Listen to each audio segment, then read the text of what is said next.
ज्ञानी और प्रेमी भक्त की वास्तविकता क्या होती है? भगवान कहते हैं कि बहुत जन्मों के अंतिम जन्म में अर्थात मनुष्य जन्म में सब कुछ परमात्मा ही है और इस प्रकार जो ज्ञानवान मेरी शरण होता है वो महात्मा अत्यंत दुर्लभ है। मनुष्य जन्म संपूर्ण जन्मों का अंतिम जन्म है।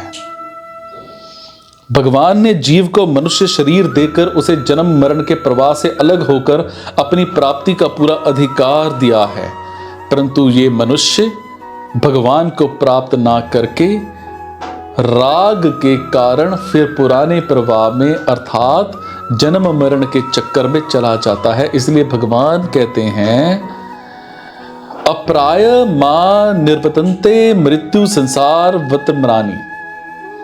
जहां भगवान आसुरी योनियों और नरकों के अधिकारियों का वर्णन करते हैं, वहां दुर्गुण दुराचारों के कारण भगवत प्राप्ति की संभावना ना दिखने पर भी भगवान कहते हैं कि मेरे को प्राप्त किए बिना ही ये प्राणी अधम गति को चले गए, अर्थात वो मरने के बाद मनुष्य योनि में भी चले जाते तो कम से कम मनुष्य तो रह जाते, पर वो मेरी प्राप्ति का पूरा अधिकार प्राप्त करके भी अधम गति को चले गए। संतों की वाणी में और शास्त्रों में आता है कि मनुष्य जन्म केवल अपना कल्याण करने के लिए ही मिलता है, विषयों का सुख भोगने के लिए और स्वर्ग की प्राप्ति के लिए नहीं। इसीलिए गीता ने स्वर्ग की प्राप्ति चाहने वालों को मूढ़ और तुच्छ बुद्धि वाले कहा है। ये मनुष्य जन्म संपूर्ण जन्मों का आदि जन्म भी है और अंतिम जन्म भी है। संपूर्ण जन्मों का आरंभ मनुष्य जन्म से ही होता है, अर्थात मनुष्य जन्म में किए हुए पाप 84 लाख योनियों और नरकों इन दोनों में भोगने पर भी समाप्त नहीं होते, बाकी ही रहते हैं। इसलिए यह संपूर्ण जन्मों का आदि जन्म है। मनुष्य जन्म में संपूर्ण पापों का नाश करके संपूर्ण वासनाओं का नाश करके अपना कल्याण कर सकते हैं, भगवान को प्राप्त कर सकते हैं। इसीलिए यह संपूर्ण जन्मों का अंतिम जन्म है। भगवान ने 8वें अध्याय के 6ठे श्लोक में कहा है कि जो मनुष्य अंत समय में जिस जिस भाव का स्मरण करते हुए शरीर छोड़ करके जाता है, उस भाव को ही वो प्राप्त करने में जो प्राप्त होता है, इस तरह से मनुष्य को जिस किसी भाव का स्मरण करने में जो स्वतंत्रता दी गई है, इससे मालूम होता है कि भगवान ने मनुष्य का पूरा अधिकार दिया है। अर्थात मनुष्य के उद्धार के लिए भगवान ने अपनी तरफ से ये अंतिम जन्म दिया है। अब इसके आगे ये नए जन्म की तैयारी कर ले अथवा अपना उद्धार कर ले, इसमें ये सर्वथा स्वतंत्र है। इस बात को लेकर गीता मनुष्य को परम प्राप्ति का या परमात्मा प्राप्ति का अधिकारी मानती है और डंके की चोट के साथ खुले शब्दों में कहती है कि वर्तमान का दुराचारी से दुराचारी पुनर्जन्म के पापों के कारण नीच योनि में जन्मा हुआ पाप योनि और चारों वर्ण वाले स्त्री पुरुष ये सभी भगवान का आश्रय लेकर परम गति को प्राप्त होते हैं।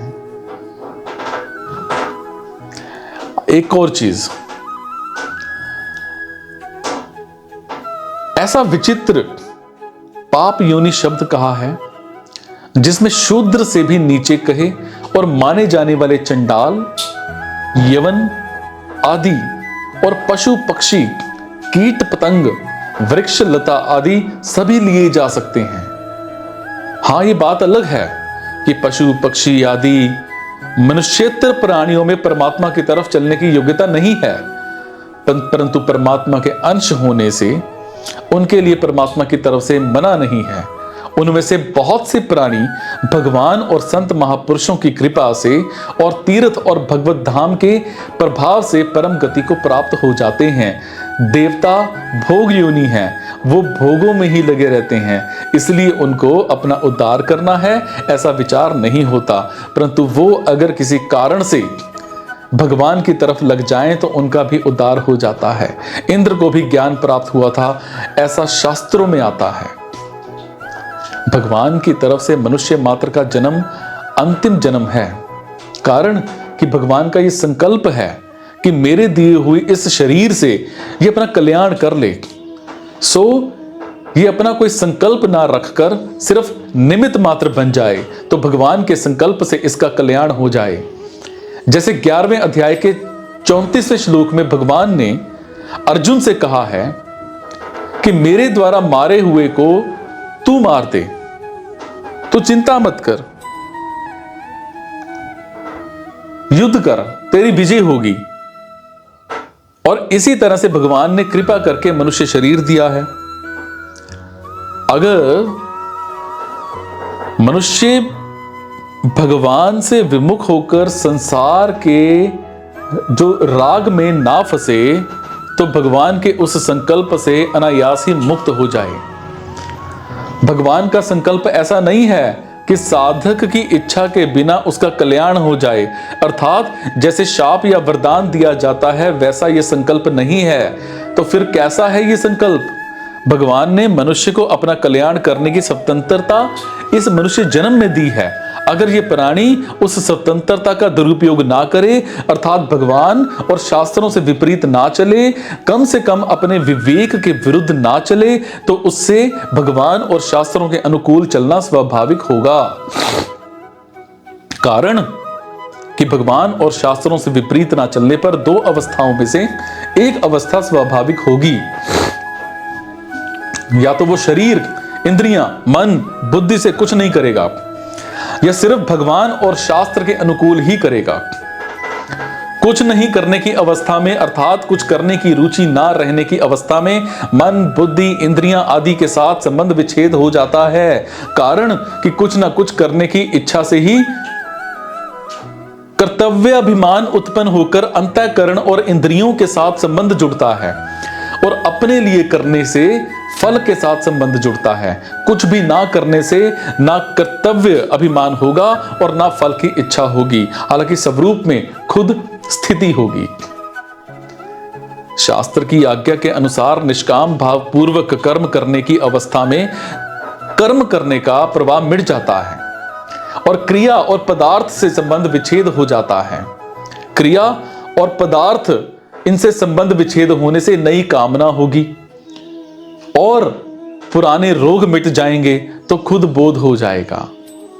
गीता में आया है, निष्काम भाव से विधि पूर्वक अपने कर्तव्य कर्म का पालन किया जाए तो अनादि काल से बने हुए संपूर्ण कर्म नष्ट हो जाते हैं और ज्ञान योग से मनुष्य संपूर्ण पापों से तर जाता है। भगवान भक्त को संपूर्ण पापों से मुक्त कर देते हैं और जो भगवान को अज अनादि जानता है वो संपूर्ण पापों से मुक्त हो जाता है। इस प्रकार कर्मयोग, ज्ञान योग और भक्ति योग, तीनों योगों से पाप नष्ट हो जाते हैं। मतलब यह निकला कि अंतिम मनुष्य जन्म सिर्फ कल्याण के लिए ही मिला है। मनुष्य जन्म में सत्संग मिल जाए, गीता जैसे ग्रंथ से परिचय हो जाए, भगवान नाम से परिचय हो जाए, तो साधक को यह समझना चाहिए कि भगवान ने बहुत विशेषता से कृपा कर दी है।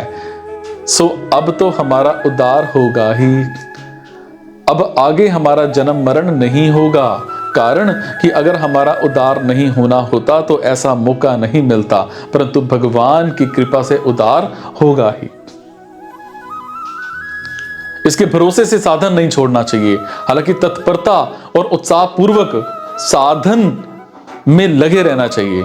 समय सार्थक बने, कोई समय खाली ना जाए, ऐसी सावधानी हरदम रहनी चाहिए, परंतु अपने कल्याण की चिंता नहीं रहनी चाहिए, क्योंकि अब तक जिसने इतना प्रबंध किया है वो आगे भी करेगा। जैसे किसी ने भोजन के लिए निमंत्रण दे दिया, आसन बिछा दिया, आसन पर बिठा दिया, पत्तल दे दी, लोटे में जल भर करके पास में रख दिया, अब कोई चिंता करे कि वो व्यक्ति भोजन देगा कि नहीं देगा, तो वो बिल्कुल गलत बात है।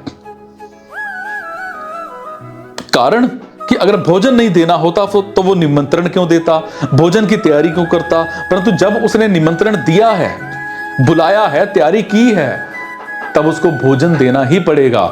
हम भोजन की चिंता क्यों करें? अब तो बस ज्यों ज्यों भोजन के पदार्थ आए त्यों त्यों उनको पाते जाएं।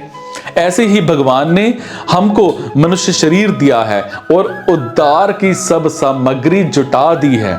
तो हमारा उद्धार होगा ही। अब तो हम संसार समुद्र के किनारे आ गए हैं, ऐसा दृढ़ विश्वास करके निमित्त मात्र बनकर साधन करना चाहिए। जिसके पूर्व जन्मों के पुण्य होते हैं वही भगवान की तरफ चल सकता है। अगर ऐसा माना जाए तो पूर्व जन्मों के पाप पुण्यों का फल तो पशु पक्षी कीट पतंग आदि योनि वाले प्राणी भोगते ही हैं। फिर मनुष्य में और उन प्राणियों में क्या फर्क रहेगा? भगवान का कृपा करके मनुष्य शरीर देना कहां सार्थक होगा, और मनुष्य जन्म की विलक्षणता महिमा कहां होगी? और मनुष्य जन्म की महिमा तो इसी में है कि मनुष्य भगवान का आश्रय लेकर अपने कल्याण के मार्ग में लग जाए। महासर्ग के आदि में एक भगवान ही अनेक रूपों में हो जाते हैं, और अंत में अर्थात महाप्रलय में एक भगवान ही शेष रह जाते हैं। इस प्रकार जब आदि और अंत में एक भगवान ही रहते हैं, तब बीच में दूसरा कहां से आया? क्योंकि संसार की रचना करने में भगवान के पास अपने सिवाय कोई सामग्री नहीं थी, वो तो स्वयं संसार के रूप से प्रकट हुए हैं। इसीलिए ये सब वासुदेव ही हैं। जो चीज आदि और अंत में होती है वही चीज मध्य में भी होती है। जैसे सोने के गहने आदि में सोना थे और अंत में सोना रहेंगे, तो गहनों में दूसरी चीज कहां से आएगी? केवल सोना ही सोना है। मिट्टी से बनने वाले बर्तन पहले मिट्टी थे और अंत में मिट्टी हो जाएंगे, तो बीच में मिट्टी के सिवाय क्या है? केवल मिट्टी ही मिट्टी है।